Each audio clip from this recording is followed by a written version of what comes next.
The prevailing story of the Islamic Golden Age often reduces its greatest minds to a massive historical courier service. The narrative assumes they simply translated Greek philosophy, packed it away in the desert, and held it safe through the Dark Ages until the Latin West was ready to read it again.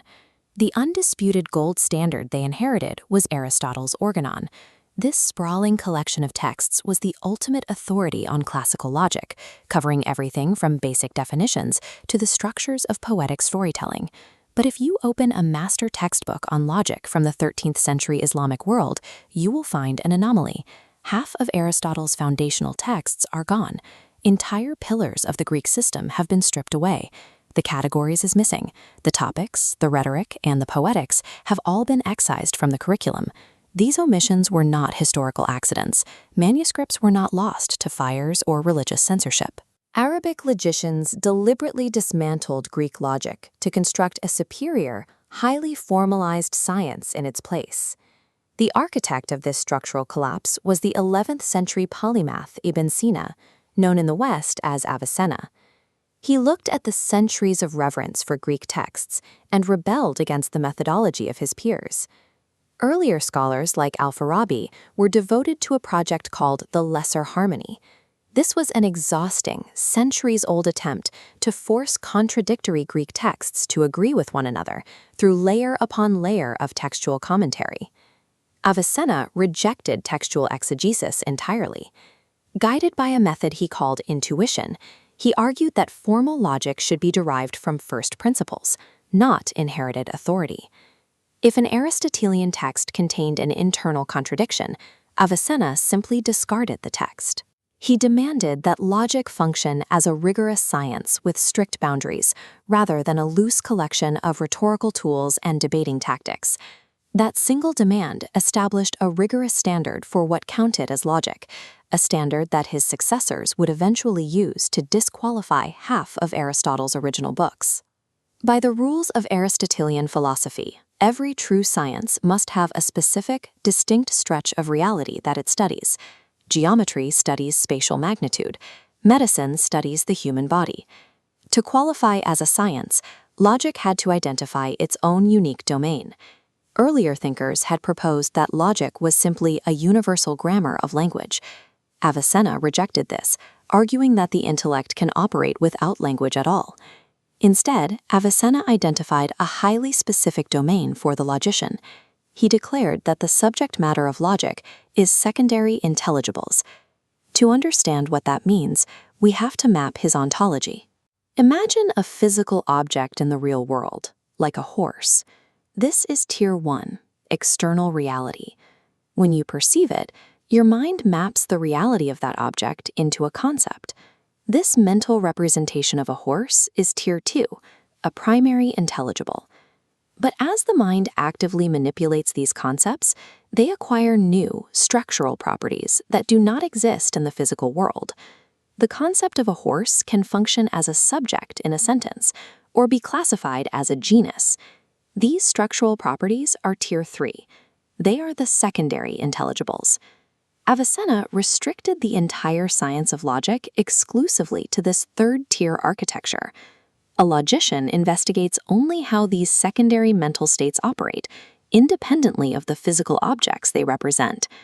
By trapping logic strictly inside this third-tier perimeter, Avicenna accidentally made the continued study of several of Aristotle's foundational texts scientifically illegal. This brings us to the first casualty of the Purge, Aristotle's categories. For centuries, this text, which analyzes substance, quantity, and reality, served as the foundational first book of the Greek Organon. In the 13th century, scholars like Al-Hili realized that Avicenna's strict new boundaries had effectively outlawed the text. They applied an ironclad Aristotelian rule.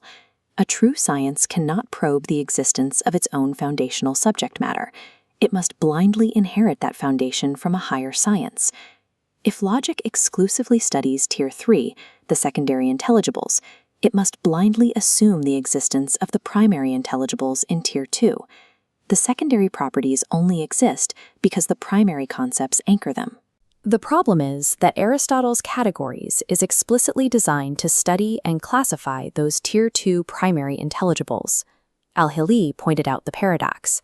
Logic cannot use a Tier 3 tool to analyze the Tier 2 foundation that Tier 3 relies upon to exist. Attempting to do so creates a fatal circularity error. To maintain the formal rigor of the discipline, Arabic scholars excised the categories from the logic curriculum and integrated it into the study of metaphysics. As the 13th century progressed, a logician named Khunaji challenged Avicenna's strict definition of the science, arguing that the Tier 3 model was incomplete. Khunaji argued that logic's true bedrock isn't just a set of structural properties, but the epistemic processing states of the mind itself. He divided the logician's task into two distinct targets, conceptions and assents. The first state is tasawwur, or conception. This is the act of grasping a meaning without assigning any truth value to it, like simply understanding the isolated concept of whiteness. The mind then composes a proposition. It links these isolated ideas together, creating a statement like, every whiteness is an accident. At this stage, it is just a neutral, unverified structure. The critical shift occurs with tasdiq, or assent. This is the exact moment the mind relates this composed proposition to external reality and affirms it as true. Subsequent textbooks written for the madrasa system abandoned Greek formatting entirely. They restructured around this binary workflow. Section 1 was dedicated to definitions, the tools for manufacturing conception. Section 2 was dedicated to syllogisms, the tools for manufacturing assent. Logic was no longer a general philosophical toolkit. It was now a highly optimized two-stroke engine designed specifically for manufacturing verifiable assent.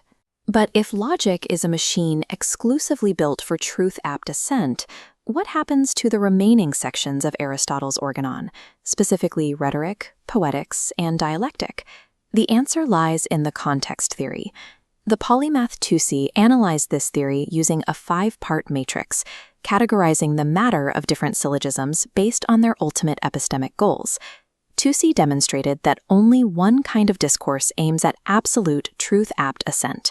He called this demonstration, securing its place as the undisputed core of formal logic.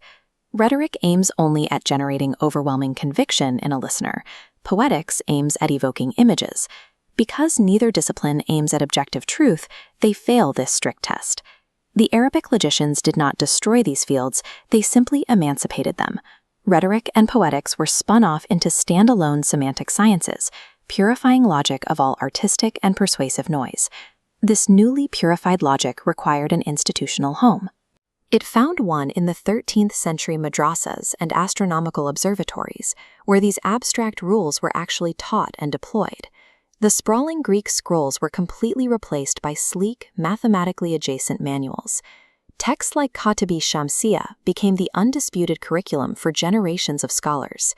Even the final lingering piece of the Greek puzzle, Aristotle's Topics, which covered dialectical argument, was discarded. In its place, scholars adopted a highly formalized, rule-based discipline called the etiquette of debate. This architecture wasn't the work of one isolated thinker. It was forged by a community of Golden Age scholars, men like Razi, Khunaji, Tusi, and Katabi, who constantly stress-tested each other's axioms across time and geography. This environment produced a rigorous analytical framework capable of processing highly complex modal propositions and impossible subjects.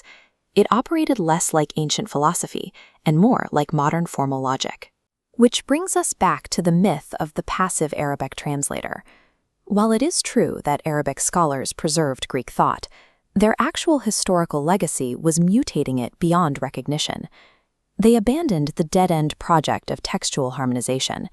Instead, they focused entirely on the internal mechanics of secondary intelligibles and epistemic states. This aggressive proof culture solidified logic as a mandatory independent science in Islamic intellectual history for over 7 centuries. This autonomous system of formal logic provided the analytical framework for law, theology, and science across the Islamic world for 700 years.